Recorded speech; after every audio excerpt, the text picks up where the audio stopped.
ढोलक की थाप और शहनाई की गूंज पर मिस्टर पटेल के घर में खुशियों की बारात सज रही थी। उनकी इकलौती बेटी दिव्यांशी की शादी थी। आज वही बेटी जो उनकी आंखों का तारा थी। मिस्टर पटेल और उनकी पत्नी खुशी से खुद पर काबू नहीं पा रहे थे, क्योंकि उन्हें अपनी बेटी के लिए इतना अच्छा बर जो मिल गया था, जिसे देखकर किसी को भी यकीन नहीं हो रहा था। मिस्टर पटेल एक मिडिल क्लास फैमिली से थे, लेकिन फिर भी अपनी बेटी और अपनी पत्नी के साथ एक खुशहाल जिंदगी जी रहे थे। दिव्यांशी तीखे नए नक्श और खूबसूरत रंगत की मालिक थी। उससे भी बढ़कर उसकी मासूमियत और उससे कहीं ज़्यादा उसका चुलबुलापन और नटखट स्वभाव था। अभी अभी उसका कॉलेज ख़त्म हुआ था और उसने यूनिवर्सिटी में एडमिशन लिया था। उम्र सिर्फ 20 साल थी और उसके लिए रिश्तों की लाइन लग गई थी। वजह यह थी कि वो हद से ज़्यादा हसीन थी और उसकी चुलबुली नटखट बातें लोगों को अपना दीवाना बना देती थीं। कार्तिक, जो शहर का जाना माना बिजनेसमैन था, उसकी नज़र दिव्यांशी पर पड़ी और उसने अपना दिल हार दिया। अगले ही दिन उसने अपना रिश्ता दिव्यांशी के घर भेज दिया और इस तरह मंगने की तैयारी शुरू हो गई। कार्तिक में कोई बुराई नहीं थी, लेकिन दिव्यांशी ने काफ़ी शोर मचाया। पापा, मुझे अभी शादी नहीं करनी, मुझे पढ़ाई करनी है। दिव्यांशी के पापा ने कहा, तो इसमें समस्या क्या है, शादी के बाद पढ़ लेना। और फिर कार्तिक ने कहा तो है कि वो तुम्हें शादी के बाद भी पढ़ने देगा। दिव्यांशी बोली, शादी के बाद ज़िंदगी बहुत बिजी हो जाती है पापा, बहुत जिम्मेदारियां होती हैं। शादी के बाद कभी सपने पूरे नहीं होते। मैं अभी पढ़ना चाहती हूँ, कुछ बनना चाहती हूँ। प्लीज़ पापा। दिव्यांशी, समझने की कोशिश करो, ऐसे रिश्ते बार बार नहीं आते। उसने लाख रोना धोना मचाया, लेकिन उसके माँ बाप की जिद के आगे उसे हथियार डालने पड़े और आज वो दुल्हन बनकर बैठी थी। दिल अनचाहे ही कार्तिक के नाम से धड़कने लगा। कच्ची उम्र थी और किसी मर्द का एहसास उसने पहली बार महसूस किया था। इससे पहले उसकी जिंदगी काफ़ी लापरवाह ढंग से गुजर रही थी, लेकिन अब कार्तिक को देखकर उसके दिल में एक अजीब सी गुदगुदी होने लगी। थोड़ी देर के बाद बारात का शोर मचने लगा और दिव्यांशी को थोड़ी ही देर में बाहर स्टेज पर लाकर बिठा दिया गया। पंडित जी बाहर शादी की तैयारी में लगे थे और फिर कुछ ही देर में दोनों की शादी होने वाली थी। और फिर वो पल भी आया जब उसे कार्तिक के बराबर मंडप में ले जाकर बिठा दिया गया। उसने एक नज़र अपने बराबर में बैठे कार्तिक को देखा था, जो अच्छी शकल सूरत का इंसान था। कुछ ही देर में शादी संपन्न हुई और फिर बारातियों को खाना खिलाने का दौर चला। लेकिन विदाई से पहले पता नहीं क्यों दिव्यांशी को लगा कि उसके माँ बाप के चेहरे के रंग उड़े हुए हैं। धीरे धीरे हर कोई सरगोशियों में बातें करने लगा था, जबकि कार्तिक का चेहरा भी तना हुआ था। उसे समझ नहीं आ रहा था कि अचानक ये सब क्या हो गया। और फिर खुलासा तो उसकी एक सहेली ने आकर किया, जब उसने बताया, दिव्यांशी, तुम्हारे पापा तुम्हें दहेज में ये मकान दे रहे हैं। कार्तिक की शर्त है कि वो विदाई तभी करेगा जब उसे मकान के पेपर दिए जाएंगे। ये सुनना था कि दिव्यांशी के सर पर धमाका हुआ था। ये तो उनका पुश्तैनी मकान था, उसके दादा के दादा का मकान, जो पुश्त दर पुश्त उनके पास मौजूद था। उसे समझ नहीं आ रहा था कि आखिर कार्तिक को इस मकान की ज़रूरत क्या थी। उसके पास तो खुद अपना काफ़ी फैला हुआ बिजनेस था। वो तुरंत अपने पापा के पास पहुंची। अरे दिव्यांशी बेटा, तुम यहाँ क्या कर रही हो? जाओ, जाकर बैठो, अभी थोड़ी ही देर में तुम्हारी विदाई होगी। लेकिन उनके चेहरे पर फैली हुई बेचैनी दिव्यांशी की नज़रों से छुप न सकी। पापा, मैं ये क्या सुन रही हूँ कि ये मकान आप मुझे दहेज में दे रहे हैं? उसके पापा के चेहरे का रंग एक पल के लिए धूमिल हुआ था, लेकिन जल्दी ही उन्होंने खुद को संभाल लिया। तो इसमें गलत क्या है दिव्यांशी? मेरा जो कुछ है वो तुम्हारा ही तो है। आज नहीं तो कल ये मकान तुम्हारा ही होना है। लेकिन पापा, अभी क्यों? अभी तो आप लोग जिंदा है ना, अभी इस पर आपका हक है। तुम तो ऐसे रिएक्ट कर रही हो दिव्यांशी, जैसे मैं तुम्हारे माँ बाप को बेघर कर चुका हूँ। अचानक उसे अपने पीछे से कार्तिक की भारी आवाज़ सुनाई दी। मैं तुम्हारे माँ बाप को इससे अच्छे आलीशान फ्लैट में रखूँगा। लेकिन आपको इस मकान का करना क्या है? दिव्यांशी ने थूक निगलते हुए कहा। देखो दिव्यांशी, इस सब में हम सबका फ़ायदा है। ये मकान बहुत बड़ा है और इसकी जो लोकेशन है, मुझे यही लोकेशन चाहिए थी अपने ऑफिस की बिल्डिंग बनाने के लिए। मेरे ऑफिस में सैकड़ों वर्कर्स काम करते हैं। जो मौजूदा ऑफिस है वो छोटा है, और फिर तुम्हारे मकान से मेरा कंस्ट्रक्शन एरिया भी काफ़ी करीब पड़ता है। बस इस मकान को तोड़कर मैं अपने ऑफिस की बिल्डिंग बनाऊंगा। ये सुनना था कि दिव्यांशी के पैरों तले से ज़मीन सरक गई। ये उनका पुश्तैनी मकान जिसे वो तोड़ने की और अपना ऑफिस बनाने की बात कर रहा था। जबकि दिव्यांशी के पापा सर झुकाए खड़े थे। मैं ऐसा हरगिज नहीं होने दूंगी। तुम्हें ऑफिस बनाना है तो आप कहीं भी जाकर बनाएं, लेकिन मैं अपना मकान तोड़ने नहीं दूंगी। इसमें मेरे पापा के खून पसीने की कमाई लगी है, उनके सपने जुड़े हैं इस मकान के साथ, और आप इसे तोड़ने की बात कर रहे हैं। अगर मुझे आपके इरादे पहले पता होते तो मैं आपसे बिल्कुल भी शादी न करती, बल्कि अभी भी देर नहीं हुई है। अगर आपको विदाई चाहिए तो बिना इस मकान के मुझे विदा करा कर ले जाएं, वरना आप जा सकते हैं। यहाँ से रास्ता वो रहा सामने। दिव्यांशी होश में तो हो, ये कैसी बातें कर रही हो? मिस्टर पटेल ने आगे बढ़कर उसे चुप कराना चाहा। समझा ले अपनी लड़की को, अगर आज मैं चला गया तो तुम्हारी लड़की पूरी जिंदगी कुंवारी दहलीज पर बैठी रह जाएगी। मंजूर है मुझे, लेकिन अपने पापा को दुखी करके मैं अपना घर नहीं बसाऊंगी।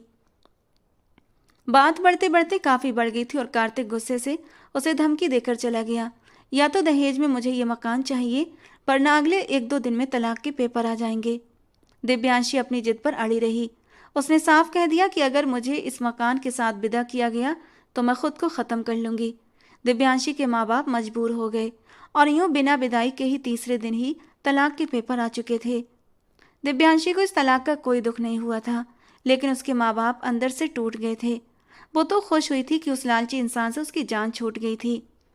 उसने यूनिवर्सिटी में एडमिशन लिया और अपनी पढ़ाई जारी रखी। पढ़ाई पूरी होते ही वो उसी यूनिवर्सिटी में नौकरी करने लगी। आज इस बात को पूरे 9 साल गुजर चुके हैं। उसके बाद भी दिव्यांशी के कई रिश्ते आए, लेकिन दिव्यांशी के माँ बाप को वो रिश्ते समझ न आए, क्योंकि तलाक का दाग लगने के बाद कोई भी रिश्ता ढंग का नहीं आया था। और फिर यूं ही करते करते दिव्यांशी की उम्र निकलती जा रही थी और दिव्यांशी ने तो शादी का ख्याल ही छोड़ दिया था। यूनिवर्सिटी के लंबे चौड़े कॉरिडोर में मिस दिव्यांशी की सैंडल की टिक टिक गूंज रही थी, जो इस बात का ऐलान थी कि इंग्लिश लिटरेचर डिपार्टमेंट की सबसे कठोर और उसूल परस्त टीचर अपनी क्लास की ओर बढ़ रही है। सुबह 9 बज रहे थे और नवंबर की ठंडी हवाओं ने माहौल को एक अजीब सी सिहरन पैदा कर रखी थी। दिव्यांशी की उम्र, जो कि 29 साल है, मगर उसके चेहरे की गंभीरता और आंखों में मौजूद ठंडापन उसे उसकी उम्र से कहीं ज़्यादा बड़ा और मैच्योर जाहिर करता था। उसने गहरे नीले रंग की साड़ी पहन रखी थी, बालों का एक सलीकेदार जूड़ा और आंखों पर लगा काले फ्रेम वाला चश्मा उसकी पर्सनालिटी में रौब में और बढ़ावा कर रहा था। वो चलते हुए अपनी कलाई पर लगी घड़ी देख रही थी, क्योंकि वक्त की पाबंदी उसके लिए सबसे ऊपर थी और वो 1 सेकंड की देरी भी बर्दाश्त नहीं करती थी। जैसे ही क्लास का दरवाज़ा खुला, अंदर मौजूद शोर शराबा एकदम सन्नाटे में बदल गया, मानो किसी ने शोर का बटन बंद कर दिया हो। जो स्टूडेंट अभी तक हंसी मजाक में बिजी थे, फौरन अपनी अपनी सीटों पर जाकर बैठ गए, क्योंकि वो जानते थे मिस दिव्यांशी की क्लास में सांस लेने की तो इजाज़त है, मगर मुस्कुराने की नहीं। दिव्यांशी ने डाइस पर फाइल पटकने के अंदाज में रखी और पूरी क्लास पर एक नज़र डाली, मगर पीछे की ओर देखते ही उसकी निगाहें हमेशा की तरह खाली सीट और स्टूडेंट के चेहरे से आगे बढ़ गईं। तभी अचानक उसकी नज़र तीसरी लाइन में बैठे एक नए चेहरे पर जाकर ठहर गई। ये वो चेहरा था जिसे उसने पहले कभी इस कैंपस में नहीं देखा था। वो लड़का 22-23 साल का लग रहा था, मगर उसके बैठने के अंदाज में एक अजीब सा ठहराव और कॉन्फिडेंस था। उसने सफ़ेद शर्ट की आस्तीनें कोहनियों तक मोड़ रखी थीं और बाल यूं ही लापरवाही से माथे पर बिखरे हुए थे। ये कोई और नहीं बल्कि प्रिंस चौहान था, यूनिवर्सिटी के सबसे बड़े ट्रस्टी का बेटा और बेहद अमीर करीब घराने का चश्मो चिराग। मगर इस वक्त वो सिर्फ एक स्टूडेंट के तौर पर वहाँ पर मौजूद था। दिव्यांशी को जो बात सबसे ज़्यादा अजीब लगी वो प्रिंस चौहान की नज़रें थीं। क्लास के बाकी लड़के उसे नज़रें चुराने की कोशिश कर रहे थे या तो डरे हुए थे, मगर प्रिंस उसे लगातार देख रहा था। उसकी आंखों में डर का नामो निशान नहीं था, बल्कि एक अजीब सी गहराई थी, मानो वह दिव्यांशी के चेहरे के एक एक नक्श को गौर से पढ़ने की कोशिश कर रहा हो। दिव्यांशी को उसकी ये बेशर्म दिलेरी एक पल भी न भाई। उसने अपना चश्मा ठीक किया और अटेंडेंस रजिस्टर खोलते हुए ठंडे लहजे में कहा कि आज हमारी क्लास में कुछ नए चेहरे नज़र आ रहे हैं। उम्मीद है कि वो इस क्लास के उसूलों से जल्दी ही परिचित हो जाएंगे, वरना मैं उन्हें परिचित करवा दूंगी। अपनी बात ख़त्म करके उसने दोबारा प्रिंस की तरफ देखा, मगर वो अब भी उसे गौर से देख रहा था। उसकी आंखों में ना तो कोई शरारत थी, ना कोई छिछोरापन, बल्कि एक अजीब सा सम्मान और संजीदगी झलक रही थी, जो दिव्यांशी की सिक्स्थ सेंस को बुरी तरह से चुभ रही थी। लेक्चर शुरू हुआ और दिव्यांशी ने हमेशा की तरह शेक्सपियर के ड्रामों पर बातचीत करना शुरू कर दी। वो पढ़ाते हुए आमतौर पर पूरी तरह खो जाती थी, मगर आज उसे बार बार महसूस हो रहा था कोई उसे अपने नज़रों के घेरे में लिए हुए है। वो जब भी मुड़ती प्रिंस की काली और गहरी आंखें उसका पीछा करती मिलती। ये घूरना कोई आम घूरना नहीं था, ये ऐसा था जैसे कोई उसकी रूह तक में झांक रहा हो। दिव्यांशी को अपने माथे पर पसीना महसूस होने लगा, जबकि मौसम ठंडा था। अब उसे गुस्सा आया कि ये कल का बच्चा उसे इस तरह क्यों देख रहा है, जैसे वो कोई अजूबा हो। मगर उसने अपने उसूलों के मुताबिक उसे नज़रअंदाज करने की नीति अपनाई और लेक्चर जारी रखा।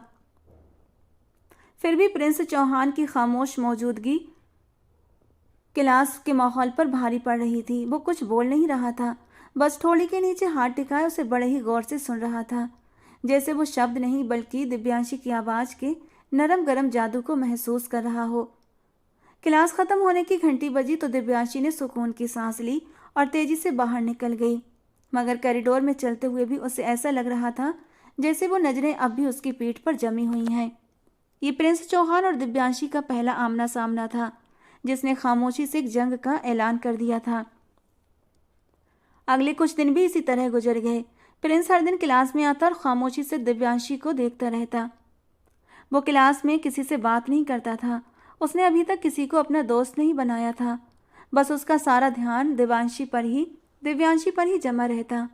एक हफ्ते के बाद दिव्यांशी ने फैसला किया कि वो इस लड़के के कॉन्फिडेंस को तोड़ेगी और उसे पूरी क्लास के सामने शर्मिंदा करेगी, ताकि उसकी ये घूरने की आदत ख़त्म हो सके। उस दिन उसके लेक्चर का टॉपिक था इंसानी नेचर और मोहब्बत का फ़लसफ़ा। दिव्यांशी ने व्हाइट बोर्ड पर कुछ लिखा और फिर क्लास की ओर मुड़कर एक बेहद मुश्किल सवाल पूछ डाला। उसने कहा, मोहब्बत को अक्सर कुर्बानी कहा जाता है, मगर क्या ये हकीकत में कुर्बानी है या सिर्फ खुर्दगर्जी की एक शक्ल? क्योंकि इंसान मोहब्बत में सब कुछ अपनी खुशी के लिए करता है। क्या कोई इस पर रोशनी डाल सकता है? पूरी क्लास को जैसे सांप सूंघ गया। ये सवाल टॉपिक से थोड़ा हटकर था और बेहद सूफियाना। स्टूडेंट एक दूसरे का मुंह देखने लगे। किसी में इतनी हिम्मत नहीं थी कि वो मिस दिव्यांशी के सामने बोल सकें। दिव्यांशी के होंठों पर एक तिरछी मुस्कुराहट उभर गई। उसे यकीन था कि अब वो प्रिंस की तरफ इशारा करेगी और वो जवाब न दे पाने पर शर्मिंदा होगा। उसने प्रिंस की तरफ उंगली उठाई और कड़े शब्दों में पूछा, मिस्टर प्रिंस चौहान, आप पिछले एक हफ्ते से क्लास में एकदम खामोश किसी मूर्ति की तरह बैठे रहते हैं। क्या आप इस सवाल का जवाब देने की तकलीफ गवारा करेंगे, या आपके अंदर का टैलेंट सिर्फ खामोश रहने तक ही सीमित है? प्रिंस धीरे से अपनी सीट से खड़ा हुआ। उसके चेहरे पर घबराहट के बजाय एक धीमी नरम सी मुस्कुराहट थी, जिसने दिव्यांशी को और भी गुस्सा दिला दिया। प्रिंस ने अपनी गहरी आवाज़ में बोलना शुरू किया, जो क्लास के सन्नाटे में गूंज उठी। कहने लगा, मैडम, आपका नज़रिया किताबी है, मगर हकीकत इससे बिल्कुल अलग है। मोहब्बत खुदगर्ज नहीं होती, और ना ही ये सिर्फ कुर्बानी का नाम है। मोहब्बत तो मुकम्मल होने का नाम है। जब इंसान किसी दूसरे में अपने वजूद का हिस्सा देख लेता है तो वहाँ मैं और तुम का फ़र्क मिट जाता है। और जब जात एक हो जाए, वजूद एक हो जाए, तो खुदगर्जी कैसी और कुर्बानी किसकी? इंसान अपनी रूह को खुश करने के लिए दूसरे को चाहता है, और ये नेचर का सबसे खालिस जज्बा है। इसे खुदगर्जी कहकर आप इस जज्बे की तौहीन कर रही हैं। प्रिंस खामोश हुआ तो पूरी क्लास दंग रह गई। किसी ने सोचा भी नहीं था कि कोई स्टूडेंट मिस दिव्यांशी की नज़रों में इतनी दिलेरी से नज़र मिला सकता है, और वो भी इतने मजबूत और पुख्ता अंदाज में। दिव्यांशी खुद भी पल भर के लिए सन्न रह गई। प्रिंस चौहान की बातें उसके दिल के किसी वीरान कोने पे जाकर लगी थीं, मगर उसकी अना बीच में आ गई। वो एक टीचर थी और एक स्टूडेंट से हार स्वीकार करना उसकी नेचर में नहीं था। उसका चेहरा गुस्से से लाल हो गया और उसने डस्टर मेज पर मारते हुए कहा, मिस्टर प्रिंस चौहान, अपनी क्लास की हद में रहें। यहाँ फ़लसफ़ा झाड़ने नहीं, सिर्फ पढ़ने के लिए बुलाया गया है, मेरे नज़रिए को सही करने के लिए नहीं। अब बैठ जाइए और आइंदा बेकार की बहस से बचिए। प्रिंस ने कोई बहस नहीं की, बस सिर झुकाया और मुस्कुराकर बैठ गया। मगर उसकी वो मुस्कुराहट दिव्यांशी के लिए हार से कम नहीं थी। उस मुस्कुराहट में तंज नहीं था, बल्कि एक अजीब सी मासूमियत थी, जैसे कह रहा हो, आप जानती हैं, मैं सच कह रहा हूँ। दिव्यांशी ने किसी तरह क्लास ख़त्म की और गुस्से में पैर पटकती हुई स्टाफ रूम में आ गई। उसका दिल तेजी से धड़क रहा था। ये लड़का उसके दिलो दिमाग पर सवार होता जा रहा था। शाम का वक्त था। मौसम अचानक से ही बेहद खराब हो गया था। आसमान पर गहरे काले बादल छा गए और तेज हवाओं के साथ मूसलाधार बारिश शुरू हो चुकी थी। यूनिवर्सिटी से निकलकर वो अपनी गाड़ी में बैठी और घर की तरफ रवाना हुई थी। बारिश इतनी तेज थी कि वाइपर चलाने के बावजूद सामने कुछ नजर नहीं आ रहा था। सड़कें पानी से लबालब भर गई थीं और ट्रैफिक का तो हाल ही मत पूछिए। 1 इंच गाड़ी हिलती और फिर वापस रुक जाती। दिव्यांशी को घर पहुंचने की जल्दी थी क्योंकि वो अंधेरे और तूफान से बहुत डर जाती थी। शहर के एक सुनसान इलाके से गुजरते हुए अचानक उसकी गाड़ी ने झटके खाए और फिर इंजन बंद हो गया। दिव्यांशी के हाथ पांव ठंडे पड़ गए। उसने कई बार चाबी घुमाई मगर गाड़ी स्टार्ट नहीं हुई। बाहर तूफानी बारिश और अंदर घुप अंधेरा। वो अकेली सड़क पर फंस गई थी जहां दूर दूर तक कोई आबादी या मैकेनिक नजर नहीं आ रहा था। उसका मोबाइल भी सिग्नल न होने की वजह से बेकार था। डर ने उसके दिल में पंख फैला लिए। वो स्टीयरिंग पर सिर रखकर रोने ही वाली थी कि अचानक उसे शीशे पर दस्तक सुनाई दी। वो एकदम से उछल पड़ी और डरी हुई नजरों से बाहर देखा। बारिश के धुंधले माहौल में एक हैवी बाइक उसकी गाड़ी के पास आकर रुकी और एक हेलमेट पहने आदमी खिड़की के पास खड़ा होकर इशारे करने लगा कि शीशा नीचे करें। दिव्यांशी ने डरते डरते शीशा थोड़ा सा नीचे किया तो बाहर खड़े आदमी ने अपना हेलमेट उतारा और दिव्यांशी की हैरत की हद न रही। वो प्रिंस था, बारिश में भीगा हुआ। उसके बाल माथे पर चिपके थे और पानी उसके चेहरे से टपक रहा था। प्रिंस ने ऊंची आवाज में कहा, मैडम गाड़ी खराब होगी क्या? दिव्यांशी को अपनी आंखों पर यकीन नहीं हुआ कि वो यहाँ कैसे पहुंचा। उसने हकलाते हुए कहा, हाँ शायद इंजन में पानी चला गया है। कहने लगा, आप परेशान ना हो, मैं देखता हूँ। वो बाइक स्टैंड पर लगाकर गाड़ी के बोनट की तरफ बढ़ा। बारिश में भीगते हुए उसका वजूद हल्का हल्का कांप रहा था, लेकिन वो अपनी परवाह किए बगैर गाड़ी के तार चेक कर रहा था। चेक करते करते अचानक ही प्रिंस के मुंह से एक जोरदार आह निकल गई। उसने जल्दी से हाथ झटकते हुए खुद को पीछे खींच लिया। खून की तेज धार उसकी उंगली से बहकर बारिश के पानी में घुल रही थी। ये देखते ही दिव्यांशी के होठों से हल्की सी चीख निकल गई और वो बिना सोचे समझे गाड़ी से बाहर आ गई। प्रिंस उसे देखकर फौरन आगे बढ़ा। आप गाड़ी से बाहर क्यों आ गई? आप भीग जाएंगी, अंदर बैठिए। प्रिंस तुम्हें चोट लगी है ना? दिखाओ कहाँ लगी। कहते हुए उसने अनजाने ही प्रिंस का हाथ पकड़ लिया जहाँ से खून अब भी बह रहा था। उसे समझ नहीं आ रहा था कि वो क्या करे। उसने जल्दी से अपने दुपट्टे से उसका खून साफ करना शुरू कर दिया। जख्म काफी गहरा था, शायद किसी नुकीले लोहे की वजह से उसकी उंगली कट चुकी थी। मुझे लगता है प्रिंस तुम्हें डॉक्टर के पास जाना चाहिए। अगर लोहा जंग लगा हुआ तो इन्फेक्शन हो सकता है। मैं ठीक हूँ, आप गाड़ी में बैठिए, आप भीग जाएंगी। ये कहते हुए प्रिंस की नज़र दिव्यांशी पर ही थी जिसका वजूद ठंड की वजह से हल्का हल्का कांपने लगा था कि तभी दिव्यांशी को लगा जैसे उसकी कमर पर कोई चीज रेंग रही है। जहां वो लोग खड़े थे वहां हल्का हल्का पानी भरा हुआ था और शायद पानी का कोई कीड़ा उसके पैरों से होता हुआ ऊपर उसकी कमर तक पहुंच चुका था। यह एहसास होते ही दिव्यांशी के होठों से एक दिल दहला देने वाली चीख निकल गई और वो जल्दी से घबराकर प्रिंस के सीने से लिपट गई। उसकी इस अचानक हरकत पर प्रिंस अपनी जगह जम सा गया था। उसे समझ नहीं आ रहा था कि आखिर दिव्यांशी को हुआ क्या था। मैडम आप ठीक तो है ना? उसके हाथ यूं ही नीचे हवा में लटके हुए थे। उसने दिव्यांशी को छुआ भी नहीं था। प्रिंस प्रिंस मेरी पीठ पर कुछ है, उसने कांपती हुई आवाज में कहा। प्रिंस को अब बात समझ आ गई थी। इट्स ओके, आप बिल्कुल आराम से खड़ी रहिए, जरा भी मत हिलिए। प्रिंस ने बड़ी ही नरमी और सावधानी से अपना हाथ उसके कुर्ते के नीचे कमर पर रखा। उसके हाथों का स्पर्श महसूस होते ही दिव्यांशी के पूरे वजूद में करंट सा दौड़ गया और प्रिंस की हालत भी कुछ अलग नहीं थी। दोनों के दिल की धड़कन इस कदर तेज थी जैसे दिल अभी सीना तोड़कर बाहर आ जाएगा। भीगा हुआ वजूद और ऊपर से धड़कनों का उतार चढ़ाव प्रिंस के जज्बातों को पागल करने लगा, मगर वो खुद को संभाले हुआ था। अचानक उसका हाथ धीरे धीरे आगे बढ़ा जबकि दिव्यांशी जड़ बनी खड़ी रही। वो सावधानी से हाथ ऊपर की ओर ले गया और दिव्यांशी की उंगलियों की पकड़ अनजाने ही प्रिंस की कमर में धंस गई। अगले ही पल वो छोटा सा कीड़ा उसकी मुट्ठी में आ चुका था। रिलैक्स हो जाइए, देखिए कीड़ा निकाल दिया है, उसने दिव्यांशी को हल्के से अलग करते हुए कहा। उस घिनौने से कीड़े को देखकर दिव्यांशी के होठों से फिर से एक चीख निकल गई और वो बेख्तियार प्रिंस के सीने में अपना चेहरा छुपा गई। उस वक्त डर की वजह से उसे होश नहीं था कि वो क्या कर रही है। प्रिंस ने उसे संभालते हुए गाड़ी का दरवाज़ा खोला और उसे अंदर बिठा दिया।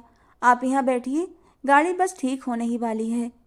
कहते हुए वो दोबारा बोनट के पास चला गया और तारों के साथ फिर से छेड़छाड़ करने लगा।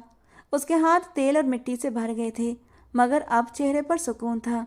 मैडम, अब आप गाड़ी स्टार्ट कीजिए। दिव्यांशी ने चाबी घुमाई तो गाड़ी फौरन स्टार्ट हो गई। उसकी जान में जान आई। उसने शुक्रगुजार नज़रों से प्रिंस को देखा, जो अब भी बारिश में खड़ा भीग रहा था। तुम्हारा बहुत बहुत धन्यवाद प्रिंस। अगर तुम न होते तो मैं यहाँ फंस जाती। तुम बारिश में भीग रहे हो, आओ गाड़ी में बैठ जाओ, मैं तुम्हें ड्रॉप कर देती हूँ। थोड़ी देर पहले की गई दिव्यांशी अपनी हरकत पर बुरी तरह शर्म से लाल हो रही थी। उसे खुद पर गुस्सा आ रहा था कि आखिर क्या जरूरत थी एक छोटे से कीड़े से डरकर प्रिंस के इतना करीब जाने की। प्रिंस धीरे से मुस्कुराया और फिर हल्के से सिर हिला दिया। नहीं मैडम, मुझे तो बारिश पसंद है, और वैसे भी मेरी बात तो यही है। मैं बस आपके पीछे पीछे आऊँगा ताकि आप खैरियत से घर पहुँच जाएं। लेकिन तुम क्यों तकलीफ़ करोगे, मैं चली जाऊँगी। प्रिंस की नज़रें अचानक संजीदा हो गईं। उसने दिव्यांशी की आंखों में झांकते हुए वो जुमला कहा जिसने उसकी रूह तक को झकझोर कर रख दिया। मिस, गाड़ी और ज़िंदगी दोनों को कभी कभी सहारे की ज़रूरत पड़ती है।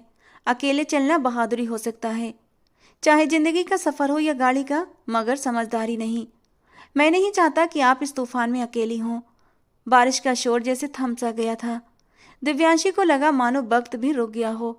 वो लड़का जो क्लास में एक बच्चा लगता था, इस वक्त उसे एक मजबूत पहाड़ की तरह लग रहा था,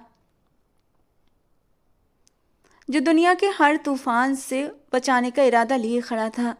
प्रिंस ने हेलमेट पहना और बाइक स्टार्ट कर दी। दिव्यांशी ने गाड़ी आगे बढ़ाई और रियर व्यू मिरर में देखा तो प्रिंस की बाइक की हेडलाइट उसके पीछे रोशनी की एक लकीर बनाते हुए चली आ रही थी।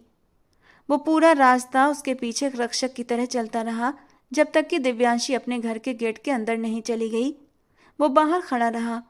उस पूरी रात दिव्यांशी सो नहीं सकी थी। प्रिंस का वो जुमला और बारिश में भीगी उसकी वो सूरत उसके दिमाग से हट नहीं रही थी। उसे पहली बार एहसास हुआ कि प्रिंस के अंदर एक ऐसा मर्द छुपा है जो जिम्मेदार है, जो हिफाजत करना जानता है और जो बिना कहे बहुत कुछ कह जाता है। पूरी रात वो सुकून से सो नहीं पाई। एक अनकहा सा एहसास उसके पूरे वजूद पर छाया रहा। प्रिंस के हाथों की नरम सी सरसराहट उसे अपनी कमर पर पूरी रात महसूस होती रही।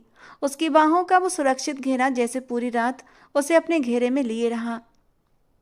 अगले दिन जब दिव्यांशी यूनिवर्सिटी पहुंची तो उसके अंदर एक अजीब सा बदलाव आ चुका था।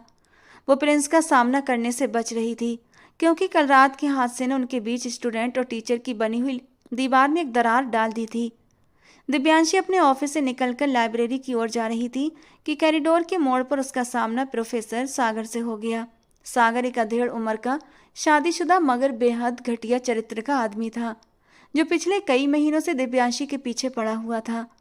वो मौका मिलते ही दिव्यांशी से अजीब अजीब बातें करता, उसे छूने की कोशिश करता, और दिव्यांशी अपनी शराफत और बदनामी के डर से खामोश रहती। आज कॉरिडोर सुनसान था। सागर ने मौका गंवाना मुनासिब न समझा और दिव्यांशी का रास्ता रोककर खड़ा हो गया। उसने बड़ी बेशर्मी से दिव्यांशी को सिर से पांव तक देखा और शैतानी हंसी के साथ बोला, अरे मिस दिव्यांशी, आज तो आप बहुत हसीन लग रही हैं। क्या बात है, कोई ख़ास मौका है या फिर किसी खास के लिए ये तैयारी की है? दिव्यांशी ने नफरत से मुंह फेरकर आगे बढ़ना चाहा, मगर प्रोफेसर सागर ने हिम्मत करते हुए अपना हाथ आगे बढ़ा दिया और दिव्यांशी का बाजू पकड़ने की कोशिश की। दिव्यांशी डर और गुस्से से सिर उठी और चीखना चाहा, मगर आवाज़ उसके गले में फंस गई। अभी सागर का हाथ दिव्यांशी के बाजू तक पहुंचा भी नहीं था कि कहीं से एक मजबूत हाथ ने उसकी कलाई को हवा में ही थाम लिया। ये पकड़ इतनी सख्त थी कि सागर के मुंह से एक दर्द भरी आह निकल गई। दिव्यांशी ने चौंक कर देखा। वहां प्रिंस चौहान खड़ा था। आंखों में खून उतरा हुआ था और उसका जबड़ा गुस्से से भींचा हुआ था। वो क्रोध की शिद्दत से कांप रहा था। प्रिंस ने सागर की कलाई को बुरी तरह मरोड़ते हुए उसे दीवार से जा लगाया। सागर दर्द से तड़प उठा। छोड़ो मुझे, तुम एक स्टूडेंट हो और तुम्हारी ये हिम्मत। प्रिंस ने उसकी बात काट दी और उसके कान के पास झुककर बेहद ठंडे और ख़तरनाक अंदाज में कहा, यह आखिरी वार्निंग है सागर साहब। अगर अगली बार आपकी नज़र भी मैडम पर गलत उठी या आप उनके करीब भी फटके तो मैं ये भूल जाऊंगा कि आप टीचर हैं और मैं स्टूडेंट। मैं आपका वो हाल करूंगा कि आप अपनी शक्ल आईने में देखने के काबिल नहीं रहेंगे। प्रिंस का ये रूप देखकर सागर सहम गया, क्योंकि वो जानता था कि प्रिंस किस खानदान से ताल्लुक रखता है और वो क्या कर सकता है। प्रिंस ने झटके से उसका हाथ छोड़ दिया। सागर लड़खड़ाता हुआ गिरते गिरते बचा और मौके की नजाकत को देखते हुए वहां से भाग खड़ा हुआ। कॉरिडोर में अब सिर्फ दिव्यांशी और प्रिंस रह गए थे। दिव्यांशी दीवार के सहारे लगी खड़ी कांप रही थी। उसका चेहरा पीला पड़ चुका था। प्रिंस ने उसकी ओर देखा तो उसका गुस्सा फौरन फिक्र में बदल गया। वो नरमी से उसके करीब आया और पूछा, आप ठीक हैं? उसने कुछ किया तो नहीं? दिव्यांशी ने सिर हिला दिया, मगर उसकी आंखों में आंसू तैर रहे थे। प्रिंस ने मुट्ठी भींच ली और कहा, मुझे माफ़ कर दीजिए, मैं देर से पहुंचा, मुझे उसे जान से मार देना चाहिए था। दिव्यांशी ने घबराकर प्रिंस की ओर देखा और कांपती हुई आवाज में कहा, प्रिंस, तुमने ये क्या किया? वो प्रोफेसर है, वो तुम्हारा करियर तबाह कर सकता है। तुम्हें मेरे मामले में नहीं पढ़ना चाहिए था। तुम्हें यूनिवर्सिटी से निकाल दिया जाएगा। दिव्यांशी की आवाज़ में प्रिंस के लिए छुपी हुई चिंता साफ झलक रही थी। वो अपने लिए नहीं बल्कि प्रिंस के भविष्य के लिए डर रही थी। प्रिंस ने उसकी आंखों में देखते हुए एक कदम और करीब बढ़ाया और कहा, भाड़ में गया करियर और भाड़ में गई यूनिवर्सिटी। जब बात आपकी इज्जत की हो तो मैं पूरी दुनिया से लड़ सकता हूँ। दिव्यांशी, ये पहली बार था जब उसने मिस या मैडम नहीं बल्कि उसके नाम से पुकारा था, और वो भी इतने हक और मिल्कियत के साथ कि दिव्यांशी का दिल जैसे सीने से बाहर आने लगा। वो उसे रोकना चाहती थी, डांटना चाहती थी कि वो अपनी हद पार कर रहा है, अपनी हद में रहे, मगर उसके होंठ जैसे सिल गए थे। प्रिंस की आंखों में जो जुनून था वो उसे खौफजदा भी कर रहा था और अपने जादू में जकड़ भी रहा था। दिव्यांशी को एहसास हो गया कि ये मामला अब सिर्फ टीचर और स्टूडेंट का नहीं रहा, बल्कि बात बहुत आगे बढ़ चुकी थी। प्रिंस ने वहां और रुकना ठीक नहीं समझा और दिव्यांशी को गहरी नज़र देखकर वहां से चला गया, मगर जाते जाते वो उसे एक नई उलझन में डाल गया था। दिव्यांशी वहीं खड़ी रही। उसके कानों में प्रिंस का वो जुमला लगातार गूंज रहा था, जब बात आपकी हो तो मैं पूरी दुनिया से लड़ सकता हूँ। उसने अपने कांपते हुए हाथों को देखा और फिर उस रास्ते की ओर नजर डाली जहां से प्रिंस चौहान अभी अभी गया था। उसे समझ नहीं आ रहा था कि वो इस जज्बे को क्या नाम दे जो उसके दिल में करवट ले रहा था। क्या ये सिर्फ शुक्रगुजारी थी? नहीं, ये उससे कहीं ज़्यादा था। ये एक दबा हुआ एहसास था जिससे वो पूरी जिंदगी भागती रही थी। कॉरिडोर में हुए उस हादसे के बाद दिव्यांशी की हालत बिगड़ चुकी थी। वो अपने ऑफिस में कुर्सी पर बैठी धीमे धीमे कांप रही थी और सामने मेज पर रखा पानी का गिलास भी उसके कांपते हाथों का साथ देने से इनकार कर रहा था। उसके दिमाग में बार बार प्रिंस का वो हिंसक रूप और सागर की कलाई मरोड़ते हुए कहे गए शब्द गूंज रहे थे। उसे बिल्कुल भी यकीन नहीं हो रहा था कि इतना खामोश रहने वाला लड़का इतना खतरनाक भी हो सकता है। मगर उस डर के साथ साथ उसके दिल के किसी कोने में एक अजीब सा सुकून भी उतर रहा था, एक एहसास सुरक्षा का जो उसे बरसों से नहीं मिला था। लेकिन वो एक टीचर थी और प्रिंस उसका स्टूडेंट। ये रिश्ता समाज की नज़र में एक लकीर का पाबंद था जिसे पार करना गुनाह समझा जाता था। उसने फैसला कर लिया कि वो इस मामले को यहीं ख़त्म करेगी और प्रिंस को उसकी हदें याद दिलाएगी। उसने चपरासी के जरिए प्रिंस को अपने ऑफिस में बुलवाया। इंतजार के कुछ पल दिव्यांशी पर सदियों की तरह गुजरे। दरवाज़ा खुला और प्रिंस अंदर दाखिल हुआ। उसके चेहरे पर अब गुस्सा नहीं था बल्कि वही पुरानी खामोशी और गहराई थी। उसने बेहद सम्मान से अंदर आने की अनुमति मांगी और दिव्यांशी के सामने कुर्सी पर बैठ गया। कमरे में हल्के से ठंडे माहौल में भी एक अजीब सी तपिश महसूस हो रही थी। दिव्यांशी ने खुद को संभाला और अपना चश्मा ठीक करते हुए सख्त अंदाज में बात शुरू की। प्रिंस, जो कुछ तुमने आज कॉरिडोर में किया वो बर्दाश्त करने के काबिल नहीं। तुमने एक सीनियर प्रोफेसर पर हाथ उठाया है। क्या तुम्हें अंदाजा है कि इसके क्या नतीजे हो सकते हैं? तुम्हें यूनिवर्सिटी से निकाला जा सकता है, तुम्हारा करियर तबाह हो सकता है, और सबसे बढ़कर तुम मेरे मामलों में दखलंदाजी मत करो। मैं अपनी सुरक्षा खुद कर सकती हूँ। प्रिंस खामोशी से उसकी बातें सुनता रहा। उसकी नज़रें दिव्यांशी के चेहरे पर जमी हुई थीं, जैसे वो उसके शब्दों के पीछे छुपे डर को पढ़ रहा हो। जब दिव्यांशी खामोश हुई तो प्रिंस अपनी कुर्सी की पीठ से टेक गया और बेहद धीमे मगर अटल अंदाज में बोला, मैडम, अगर आप अपनी सुरक्षा कर सकती तो आज तो आज वो इंसान आपका बाजू पकड़ने की हिम्मत नहीं करता। आप खामोश रहकर शराफत का सबूत दे रही हैं और वो इसे आपकी कमजोरी समझ रहा है। और जहाँ तक मेरे करियर की बात है, तो मेरे लिए किसी भी डिग्री या करियर की अहमियत आपकी इज्जत से ज़्यादा नहीं। प्रिंस के इस अंदाज पर दिव्यांशी को गुस्सा आ गया। वो अपनी कुर्सी से खड़ी हो गई और मेज पर हाथ रखते हुए बोली, बस बहुत हो गया प्रिंस चौहान। तुम एक विद्यार्थी हो और विद्यार्थी बनकर ही रहो। मुझे तुम्हारी हमदर्दी और सुरक्षा की जरूरत नहीं। तुम मुझसे उम्र में 6 साल छोटे हो। दुनिया का तुम्हें कोई तजुर्बा नहीं। ये जो तुम जज्बात का खेल खेल रहे हो ना, ये सिर्फ हार्मोन्स का असर है, जो तुम्हारी जैसी जज्बाती उम्र में आम बात है। कुछ साल के बाद तुम खुद अपनी इन हरकतों पर हंसोगे। इसीलिए मैं तुम्हें आखिरी वार्निंग दे रही हूँ। अपनी पढ़ाई पर ध्यान दो और मेरे आसपास मंडराना बंद करो। प्रिंस भी अपनी जगह से खड़ा हो गया। उसकी आंखों में ऐसी चमक उभरी जिसने दिव्यांशी को पल भर के लिए पीछे हटने पर मजबूर कर दिया। वो मेज के पास से घूमकर दिव्यांशी के करीब आया और बोला, तजुर्बा उम्र से नहीं बल्कि हालात से आता है। दिव्यांशी, मैंने एक दुनिया देखी है जो शायद आपने अभी तक नहीं देखी। मैं 23 साल का हूँ और बच्चा नहीं हूँ। मैं जानता हूँ मुझे क्या चाहिए और मैं ये भी जानता हूँ कि आप मेरी टीचर हैं। मगर उससे पहले आप एक औरत हैं और मैं एक मर्द। और जब एक मर्द किसी औरत को इज्जत और मोहब्बत की निगाह से देखता है, तो बीच में ना कोई डिग्री होती है, न पद, न उम्र की कोई बंदिश।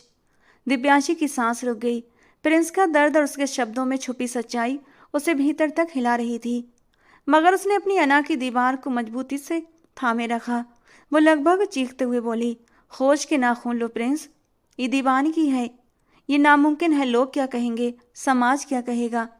एक टीचर और एक स्टूडेंट, छोटी उम्र का लड़का और बड़ी उम्र की औरत, ये सब फिल्मों में अच्छा लगता है। हकीकत में ये एक गुनाह है और मैं इस गुनाह की हिस्सेदार नहीं बन सकती। जाओ मेरे ऑफिस से बाहर, और आज के बाद मुझे अपनी शक्ल मत दिखाना। मेरी क्लास में भी आने की जरूरत नहीं है। प्रिंस की आंखों में दुख की एक लहर उभरी, जैसे उसे दिव्यांशी के इनकार से ज्यादा उसके समाज से डरने पर अफसोस हुआ हो। वो कुछ पल उसे देखता रहा, फिर उसने गहरी सांस ली और बोला, ठीक है, अगर आप यही चाहती हैं तो मैं चला जाता हूँ। मगर याद रखिएगा दिव्यांशी, आप भाग रही हैं। आप भाग रही हैं, मैं नहीं भाग रहा। और सच को जितना भी छुपाया जाए, एक ना एक दिन वो खुलकर सामने आ ही जाता है। वो मुड़ा और दरवाजा खोलकर बाहर निकल गया। उसके जाते ही दिव्यांशी कुर्सी पर ढह गई और अपना चेहरा दोनों हाथों में छुपा लिया। उसका दिल जोर जोर से धड़क रहा था और आंखों से आंसू बेधड़क बह रहे थे। वो जानती थी कि वो झूठ बोल रही है। वो जानती थी कि प्रिंस की बातें उसके दिल पर असर कर रही हैं।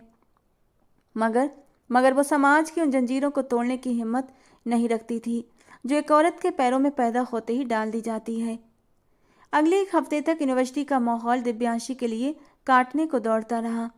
प्रिंस ने उसके हुक्म को दिल से स्वीकार कर लिया था और वो क्लास में नहीं आया था। दिव्यांशी जब लेक्चर देने के लिए क्लास में दाखिल होती तो उसकी नज़रें अचानक ही तीसरी लाइन की उस सीट पर चली जाती जहां प्रिंस बैठता था, मगर वो कुर्सी खाली पड़ी होती थी। वो खाली कुर्सी दिव्यांशी का मुंह चिढ़ाती महसूस होती। उसे ऐसा लगता जैसे क्लास का सारा शोर खत्म हो गया हो और सिर्फ एक खामोशी बाकी रह गई हो। वो पढ़ाते पढ़ाते रुक जाती। उसे प्रिंस के सवाल, उसकी बहस, उसकी वो गहरी नजरें याद आती। उसे महसूस होने लगा था कि वो अब अकेली हो गई है। कॉरिडोर में चलते हुए उसे हर आहट पर लगता कि प्रिंस पीछे आ रहा है, मगर मुड़ने पर वहां कोई नहीं होता। ये दूरी उसे अंदर ही अंदर खा रही थी। वो खुद से लड़ रही थी कि उसे एक लड़के के बारे में ऐसा नहीं सोचना चाहिए, मगर दिल था कि मानता नहीं था। बारिश होती तो उसे वो रात याद आती जब वो उसका रक्षक बना था, जब वो उसके बेहद करीब गई थी। कोई किताब खोलती तो उसे प्रिंस का मोहब्बत का दिया गया फलसफा याद आ जाता। वो बेहद बेचैनी की हालत में थी। उसे पहली बार एहसास हुआ कि मोहब्बत सिर्फ किसी के होने से नहीं बल्कि किसी के न होने से भी पहचानी जाती है। मगर अभी इम्तिहान ख़त्म भी नहीं हुआ था कि उसकी ज़िंदगी में एक और नया तूफान आ गया। जब एक दिन सुबह दिव्यांशी यूनिवर्सिटी पहुंची तो उसे माहौल में अजीब सा बदलाव लगा। गेट के अंदर दाखिल होते स्टूडेंट्स की टोलियां उसे देखकर सरगोशियां करने लगी। कुछ लड़के अजीब तरह की मुस्कुराहट एक दूसरे को पास कर रहे थे और लड़कियां अपनी सहेलियों के कानों में कुछ फुसफुसा रही थीं। दिव्यांशी को कुछ समझ न आया।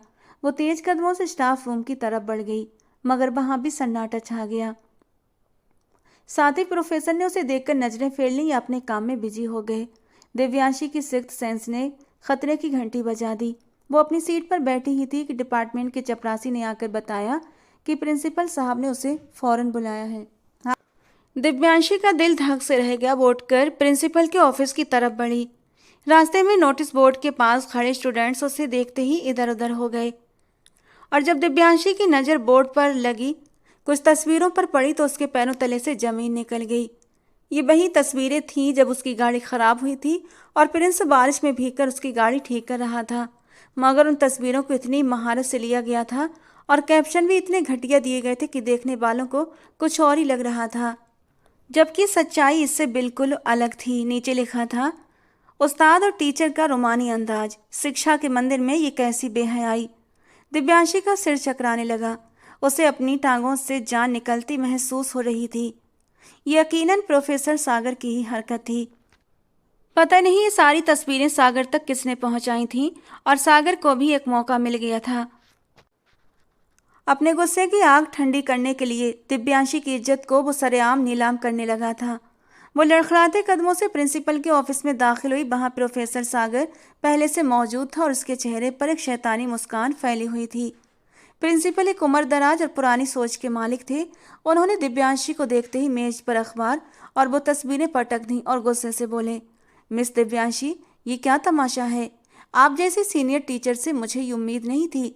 पूरा कैंपस इन फोटोज़ की बात कर रहा है।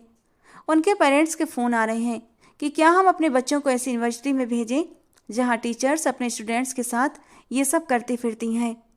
दिव्यांशी रोते हुए बोली, सर ये झूठ है, ये सब गलत है।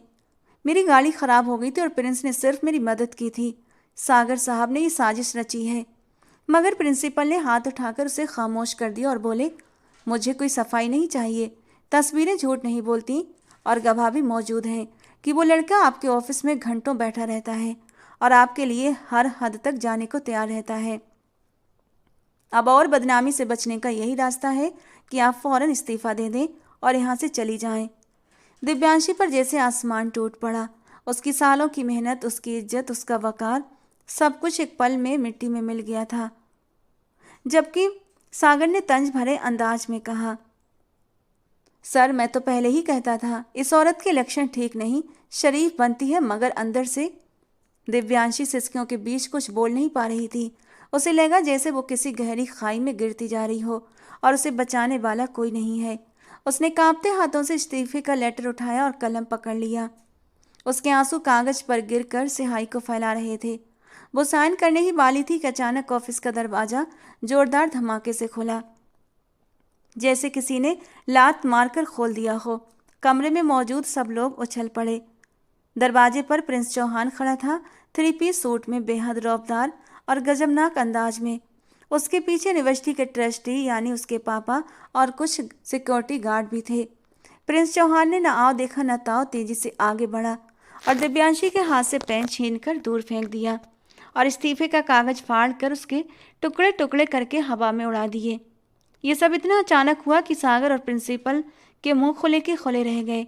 प्रिंस ने मुड़कर प्रिंसिपल की मेज पर दोनों हाथ रखे और आगे को झुककर कहा, मिस्टर प्रिंसिपल साहब, आपकी हिम्मत कैसे हुई बिना जांच पड़ताल के एक इज्जतदार औरत पर इतना घटिया इल्जाम लगाने की और उससे इस्तीफा मांगने की? प्रिंसिपल हकलाते हुए बोला, प्रिंस बेटा तुम नहीं जानते ये तस्वीरें। प्रिंस ने बात काटते हुए कहा, इन तस्वीरों की हकीकत मैं बहुत अच्छे से जानता हूँ क्योंकि मैं वहाँ मौजूद था। और ये तस्वीरें, उसने सागर की ओर उंगली उठाई, इस घटिया इंसान ने जानबूझकर कहीं से ली हैं ताकि अपनी इज्जत का बदला ले सके। सागर कुछ बोलने ही वाला था कि प्रिंस के पापा आगे बढ़े और उसे एक जोरदार थप्पड़ जड़ दिया। कमरे में सन्नाटा छा गया। प्रिंस के पापा गरजती आवाज में बोले, मुझे शर्म आती है कि मेरी यूनिवर्सिटी में ऐसे अध्यापक मौजूद हैं जो अपने ही साथी औरत की इज्जत उछालते हैं। सागर, तुम्हें अभी और इसी वक्त नौकरी से बर्खास्त किया जाता है और तुम पर हरासमेंट का केस भी चलेगा। सागर के तो पैरों तले से जमीन निकल गई। वो गिड़गिड़ाने लगा मगर गार्ड्स ने उसे पकड़कर बाहर घसीट लिया। अब प्रिंस दिव्यांशी की ओर मुड़ा जो अब तक सदमे की हालत में कुर्सी पर बैठी रो रही थी। प्रिंस ने सबकी मौजूदगी की परवाह किए बगैर घुटनों के बल बैठकर उसका हाथ थाम लिया। दिव्यांशी ने हाथ खींचने की कोशिश की, मगर प्रिंस की पकड़ मजबूत थी। प्रिंस ने नरमी से कहा, दिव्यांशी, मेरी तरफ देखिए। दिव्यांशी ने भीगी पलकों से उसे देखा तो उसे वही रक्षक नजर आया जो बारिश में उसके साथ खड़ा था।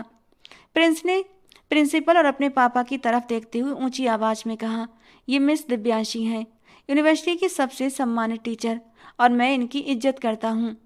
अगर आज के बाद किसी ने भी इनकी तरफ उंगली उठाई या कोई भी गलत बात की तो मैं ये यूनिवर्सिटी बंद करवा दूंगा और शहर की ईंट से ईंट बजा दूंगा। ये सिर्फ मेरी टीचर नहीं, ये मेरी जिम्मेदारी भी है। प्रिंस के पापा ने भी गंभीरता से प्रिंसिपल की तरफ देखा और कहा, मिस दिव्यांशी से फौरन माफ़ी मांगिए और यूनिवर्सिटी में नोटिफिकेशन जारी कीजिए कि ये तस्वीरें नकली थीं। प्रिंसिपल ने शर्मिंदगी से सिर झुका लिया और माफ़ी मांगी। दिव्यांशी प्रिंस को देख रही थी, जो उस वक्त उसे दुनिया का सबसे ताकतवर मर्द लग रहा था। उसने सिर्फ उसे बचाया नहीं था, बल्कि उसे वो इज्जत भी दी जो शायद उसे जिंदगी में कभी नहीं मिली थी। प्रिंस ने उसकी आंखों में झांकते हुए धीमे से कहा, मैंने कहा था ना, सच सामने आ ही जाता है और मैं कभी भी आपको तन्हा नहीं छोड़ूंगा। उसी पल दिव्यांशी को एहसास हुआ कि उसका दिल अब उसके काबू में नहीं रहा। वो हार चुकी थी उस लड़के के जुनून के आगे। प्रिंसिपल के ऑफिस में हुआ हंगामा अब ठंडा पड़ चुका था और यूनिवर्सिटी के माहौल में फैली जहरीली धुंध प्रिंस के कदम से छड़ चुकी थी। मगर तूफान के बाद जो खामोशी छाई थी वो उससे भी ज़्यादा भारी और रहस्यमयी थी। प्रिंस और दिव्यांशी प्रिंसिपल के ऑफिस से निकलकर कॉरिडोर में चल रहे थे। दिव्यांशी को अपने कदम जमीन पर नहीं बल्कि हवा में महसूस हो रहे थे। उसका सिर चकरा रहा था, दिल की धड़कन अब भी तेज थी। वो प्रिंस के पीछे चल रही थी, जो उस वक्त उसे कोई स्टूडेंट नहीं बल्कि एक ऐसा विजेता बादशाह लग रहा था जिसने अभी अभी अपनी रानी की इज्जत बचाकर एक बड़ी जंग जीत ली हो। प्रिंस के चलने के अंदाज में कॉन्फिडेंस था, उसके कंधे तने हुए थे और चाल में एक अजीब सा मर्दाना ठहराव था जिसे नज़रअंदाज करना नामुमकिन था। वो दोनों यूनिवर्सिटी के पिछले हिस्से में मौजूद पार्किंग एरिया में पहुंच चुके थे, जहां खामोशी का राज था। सूरज ढल रहा था और माहौल में पीली रोशनी फैलने लगी थी, जो मंजर को और भी खूबसूरत बना रही थी। दिव्यांशी अपनी गाड़ी के पास पहुंचकर रुक गई और एक लंबी गहरी सांस लेकर खुद को कंपोज करने की कोशिश की। उसे लगा कि अब कुछ कहना जरूरी है, क्योंकि खामोशी का ये बोझ उसके दिमाग पर पल पल भारी पड़ता जा रहा था। उसने मुड़कर प्रिंस को देखा, जो उससे कुछ कदमों के फासले पर खड़ा था। उसकी नज़रें अब भी दिव्यांशी के चेहरे पर जमी हुई थीं। उन नज़रों में गुस्सा नहीं बल्कि अजीब सी थकान और हासिल न होने वाली चाहत का दर्द था, जो पत्थर को भी पिघला सकता था। दिव्यांशी ने सूखे होंठों पर जुबान फेरते हुए धीमी आवाज में कहा, प्रिंस, मैं तुम्हारा धन्यवाद कैसे करूं? मुझे समझ नहीं आ रहा। आज तुमने जो कुछ मेरे लिए किया वो कोई नहीं कर सकता था। तुमने मेरी इज्जत बचा ली, मेरे खोए हुए सम्मान को बहाल किया। मैं शायद सारी ज़िंदगी तुम्हारी यह एहसान चुका नहीं सकूंगी। तुम बहुत अच्छे स्टूडेंट हो, एक बहुत ही अच्छे इंसान हो। प्रिंस के चेहरे के हाव भाव जो पहले नरम थे, दिव्यांशी की आखिरी बात पर अचानक सख्त हो गए। उसने झटके से सिर उठाया और 2 कदम आगे बढ़कर दिव्यांशी के बेहद करीब आ गया। इतना करीब कि दिव्यांशी को उसकी गर्म सांसें अपने माथे पर महसूस होने लगीं। वो घबराकर पीछे हटना चाहती थी, मगर गाड़ी की बॉडी ने उसे रोक लिया। प्रिंस ने अपने दोनों बाजू दिव्यांशी के दाएं बाएं गाड़ी पर टिका दिए और उसे अपने घेरे में ले लिया। उसकी आंखों में ऐसी तपिश थी जिसने दिव्यांशी को वहीं जड़ कर दिया। प्रिंस ने बेहद कड़े और भरपूर लहजे में कहा, बस कीजिए मिस दिव्यांशी, भगवान के लिए बस कर दीजिए। ये थैंक्स, ये एहसान, ये स्टूडेंट, ये टीचर की गर्दान अब बंद कर दीजिए। मैं थक गया हूँ ये शब्द सुनते सुनते। क्या आपको वाकई लगता है कि मैंने ये सब सिर्फ एक टीचर के लिए किया? क्या आपको लगता है कि मैंने अपने सामने खड़ी इस पूरी यूनिवर्सिटी को दांव पर सिर्फ इसलिए लगाया कि आप मुझे अच्छा स्टूडेंट कह दें? दिव्यांशी के पास कोई जवाब नहीं था। वो बस वो पत्थराई हुई नज़रों से उसे देख रही थी। प्रिंस ने अपनी बात जारी रखते हुए आगे कहा, अपनी आंखें खोलिए दिव्यांशी और मेरे अंदर देखिए। क्या आपको मुझ में सिर्फ एक 22-23 साल का लड़का नजर आता है? क्या मेरी मोहब्बत, मेरी दीवानगी, मेरा जुनून आपको सिर्फ एक स्टूडेंट की अच्छाई लगती है? मैंने आज जो कुछ भी किया वो इस औरत के लिए किया जिसे मैं चाहता हूँ, जिसके लिए मैं दुनिया की हर दीवार गिरा सकता हूँ। मैंने ये सब इसलिए किया क्योंकि मेरी मर्दाना गैरत बर्दाश्त नहीं कर सकती थी कि कोई गैर मर्द मेरी मोहब्बत की तरफ मैली नज़र से देखे।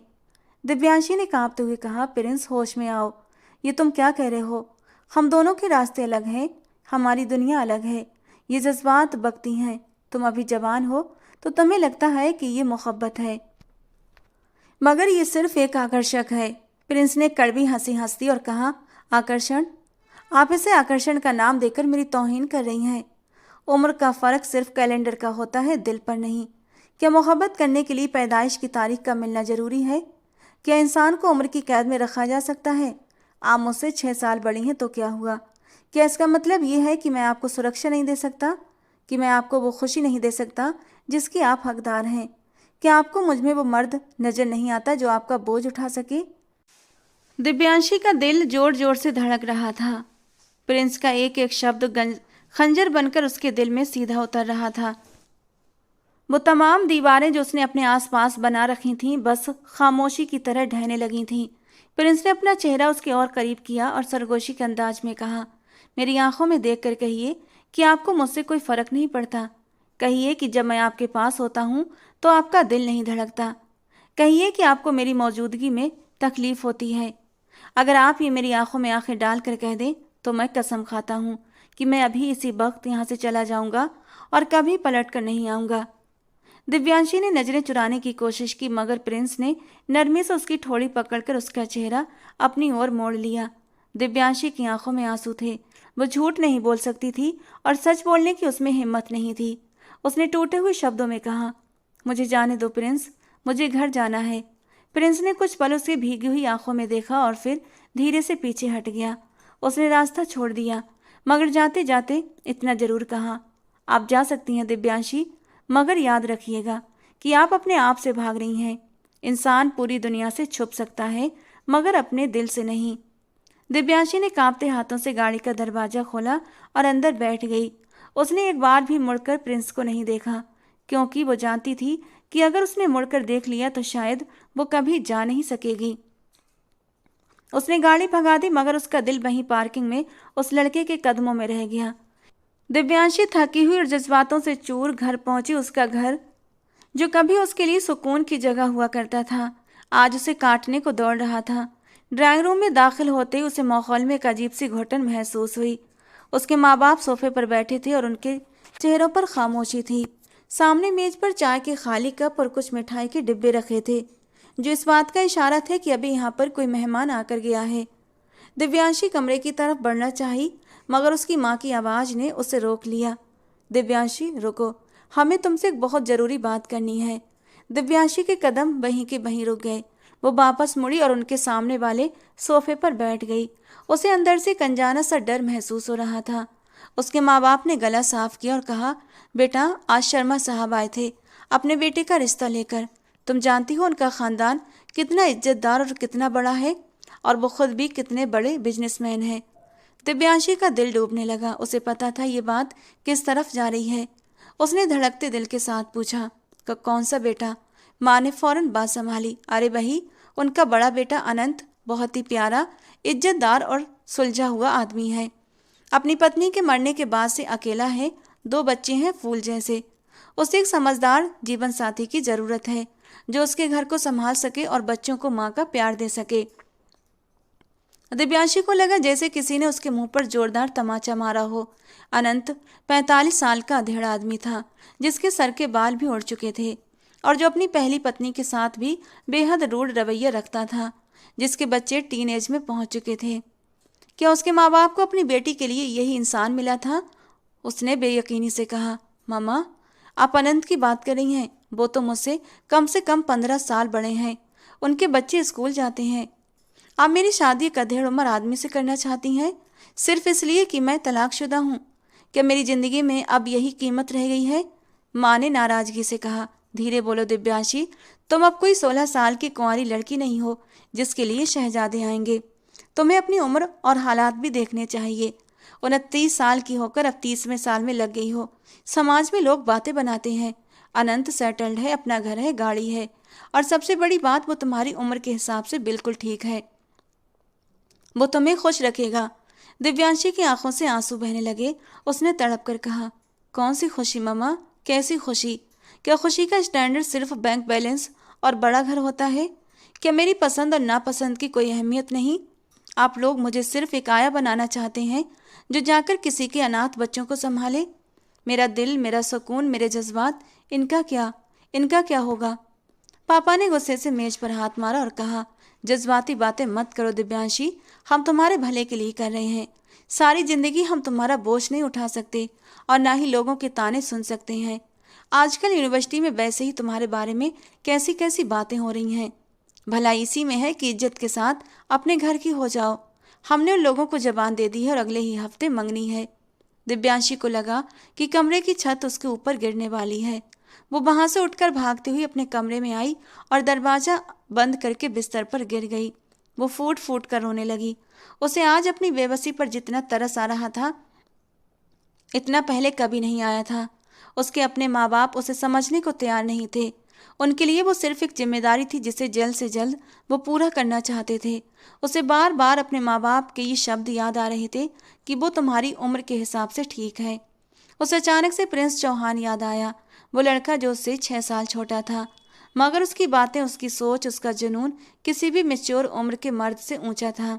प्रिंस ने कहा था, उम्र का फर्क दिल पर नहीं होता। और यहाँ उसके माँ बाप उसे ये समझा रहे थे कि जोड़ी सिर्फ उम्र के हिसाब से होती है, दिलों के हिसाब से नहीं।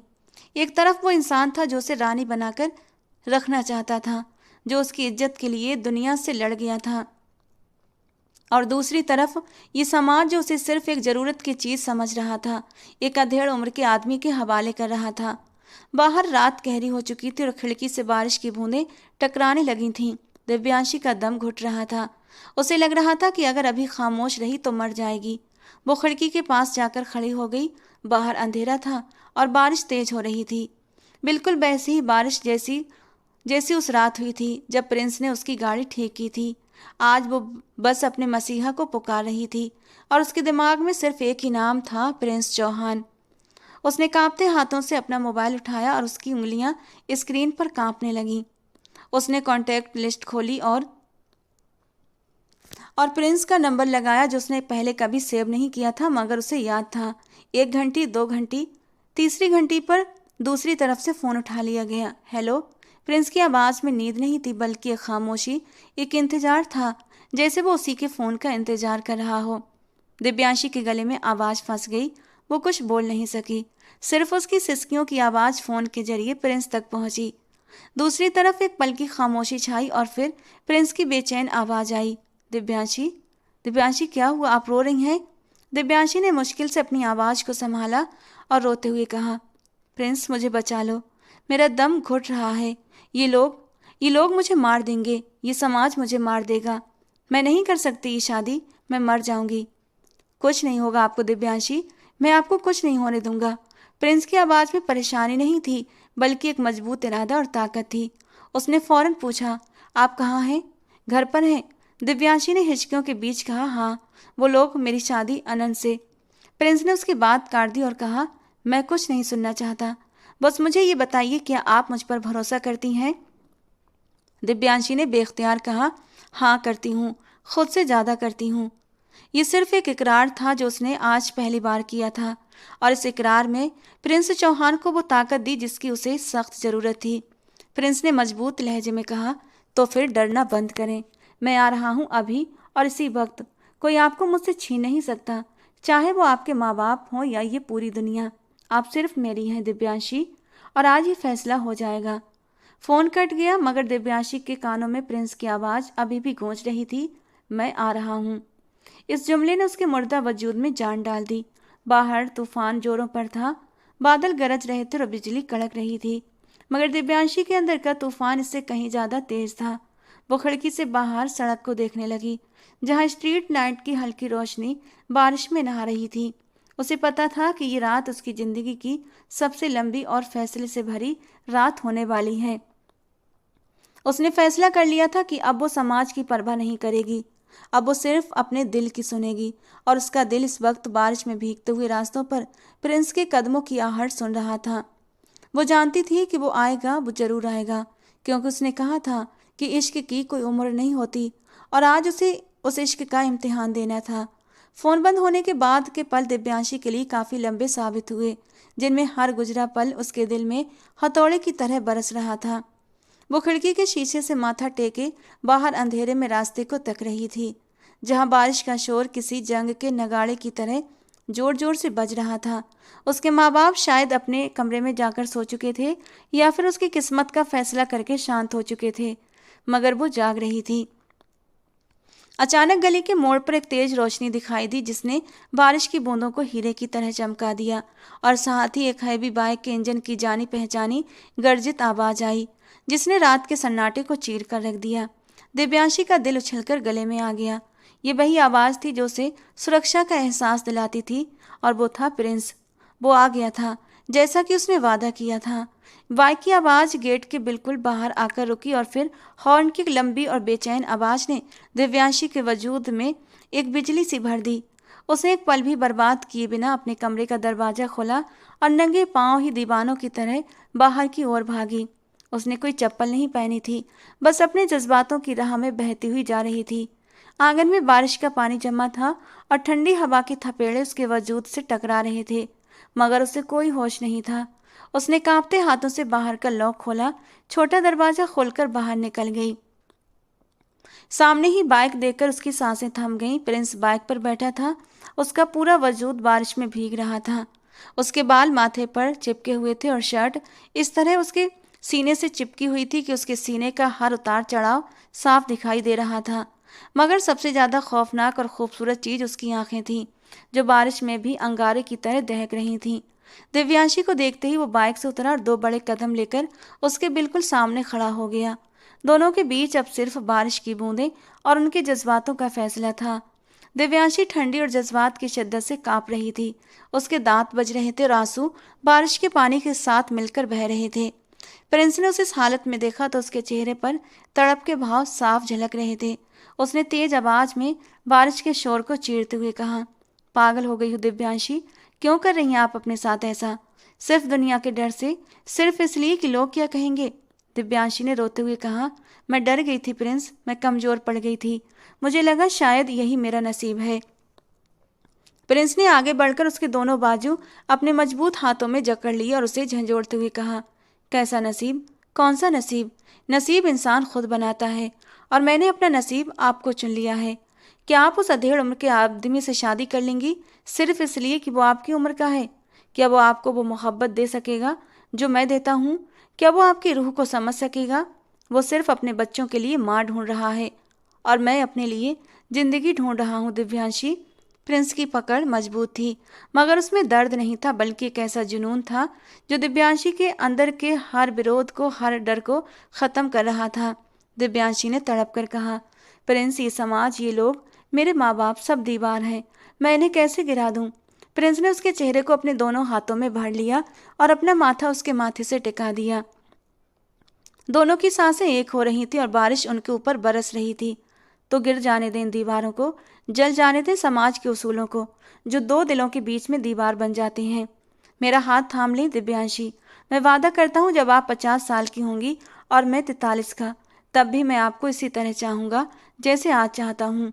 तब भी आप मेरे लिए उतनी ही हसीन होंगी जितनी आज है। ये उम्र का डर, ये बुढ़ापे की झुर्रियाँ, ये सब बेकार हैं। इश्क तो रूह से होता है, और रूह कभी बूढ़ी नहीं होती। दिव्यांशी इश्क दिव्यांशी का बंधन टूट गया। उसने अपनी आंखें बंद कर लीं और खुद को प्रिंस के हवाले कर दिया। उसने अपना हाथ उठाकर प्रिंस के कमर पर बांध लिए और अपना सर उसके भीगे हुए सीने पर रख दिया, जहां उसका दिल पागलों की तरह धड़क रहा था। ये इस बात का ऐलान था कि उसने अपनी जंग जीत ली है और समाज ने हार मान ली है। प्रिंस ने उसे अपनी बाहों के घेरे में छुपा लिया, जैसे वो उसे दुनिया की हर नज़र से बचा लेना चाहता हो। वो दोनों बारिश में खड़े थे कि अचानक गेट के अंदर से दिव्यांशी के माँ बाप की घबराई हुई सी आवाज़ आई। गेट खुला और उसके माँ बाप छतरियाँ ताने बाहर निकले थे, और सामने का मंजर देखकर पत्थर बन गए। उनकी बेटी, जो सख्त पाबंदियों में पली थी, जो खामोश और सीधी सादी मानी जाती थी, रात के इस पहर बारिश में भीगते हुए एक लड़के के गले लगी खड़ी थी। दिव्यांशी के पापा ने गुस्से से भरी आवाज में पुकारा, दिव्यांशी, ये क्या बेशर्मी है? प्रिंस ने दिव्यांशी को छोड़ने की बजाय एक हाथ से उसे अपने पीछे कर लिया और खुद ढाल बनकर उसके सामने खड़ा हो गया। उसके अंदाज में झिझक नहीं बल्कि एक फैसला था। अंकल, ये बेशर्मी नहीं है, ये वो सच्चाई है जिसे आप लोग स्वीकार करने से डर रहे हैं। मैं दिव्यांशी से मोहब्बत करता हूँ और हम एक दूसरे के हो चुके हैं। अब कोई ताकत हमें अलग नहीं कर सकती।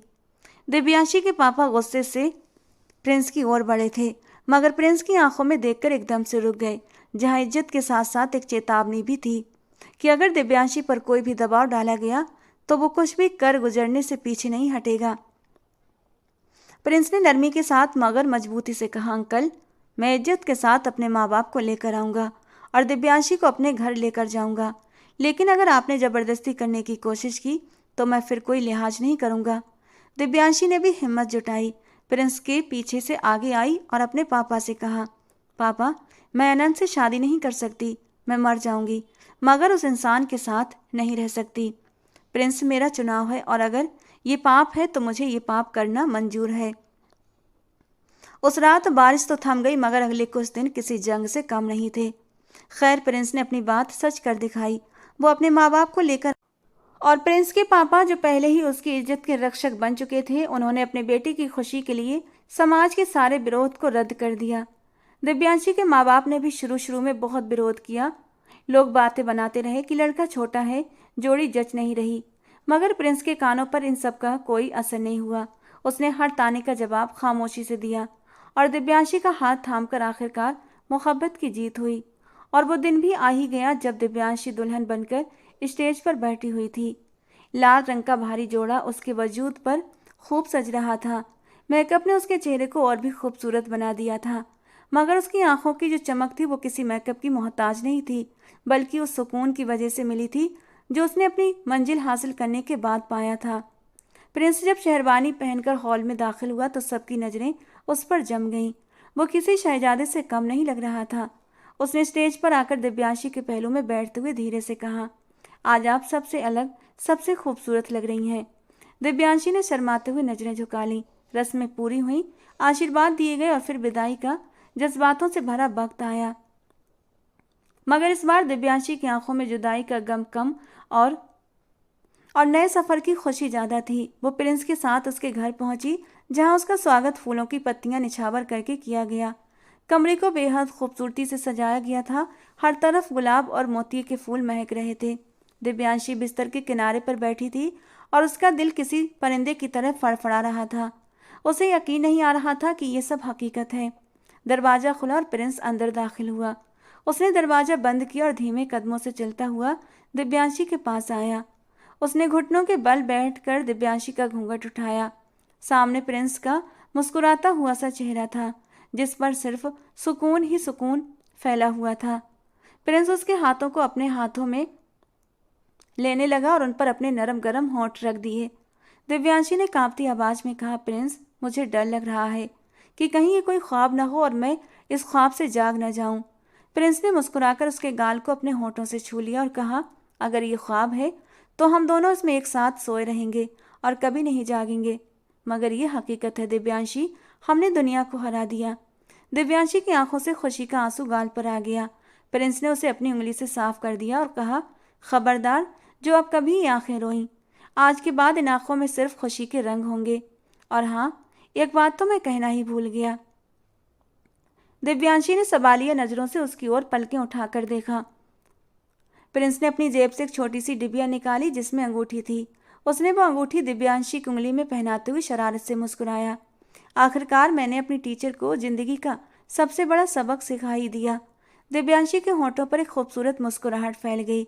उसने प्रिंस की आंखों में देखते हुए पूछा, और वो सबक क्या है मिस्टर स्टूडेंट? प्रिंस ने उसे अपनी बाहों में भरते हुए उसके कान में सरगोशी की और कहा, वो तो मैं करके बताऊंगा। तुम्हारे वजूद पर अपनी मोहब्बत की मोहर लगाता जाऊंगा। तब तुम्हें खुद एहसास हो जाएगा कि मैं तुमसे कितनी मोहब्बत करता हूँ। मोहब्बत नहीं, इश्क करता हूँ। प्रिंस की इस बात पर दिव्यांशी सिमटते हुए उसके सीने से लिपट गई। सुनो, उसने धीमे से कहा, किसी लड़की के इतना करीब जाने का ये मेरा पहला तजुर्बा है। कुछ गलती कर दूं तो टोक देना। उसकी सरगोशी पर दिव्यांशी ने उसके सीने से सिर उठाकर उसे गुस्से से घूर कर देखा। तुम तो ऐसे कह रहे हो जैसे मैं ये तजुर्बा बहुत पहले कर चुकी हूँ। ओह हेलो मिस्टर, मेरे लिए भी ये पहली बार है। अपनी ही बात पर दोनों खिलखिलाकर हंस पड़े थे। बड़े प्यार से वो उसे हर चीज़ से आज़ाद करता हुआ साइड लैंप ऑफ कर देता है और ख़ुद भी उसके बराबर लेट कर उसे अपने सीने से लगा लेता है। दिल में एक सुकून सा उतर आता है, जैसे उसने सब कुछ पा लिया हो। जानती हो दिव्यांशी, वो धीमे से कहता है, इश्क की कोई उम्र नहीं होती और ये रूह का सफ़र है जो शुरू से आखिर तक जारी रहता है और हमारा सफ़र अभी शुरू हुआ है। बाहर चांद अपनी पूरी आबोताब के साथ चमक रहा था और कमरे के अंदर दो दिल एक हो चुके थे। सारी हदें टूट चुकी थीं और इश्क ने इश्क को पा लिया था। तो दोस्तों, आज की हमारी कहानी आपको कैसी लगी कमेंट बॉक्स में ज़रूर बताना। पसंद आई हो तो प्लीज़ लाइक करना। ऐसी और रोमांटिक कहानियों के लिए हमारे चैनल के साथ जुड़े रहें। मिलते हैं दोस्तों अगली किसी नई और रोमांटिक सी कहानी के साथ।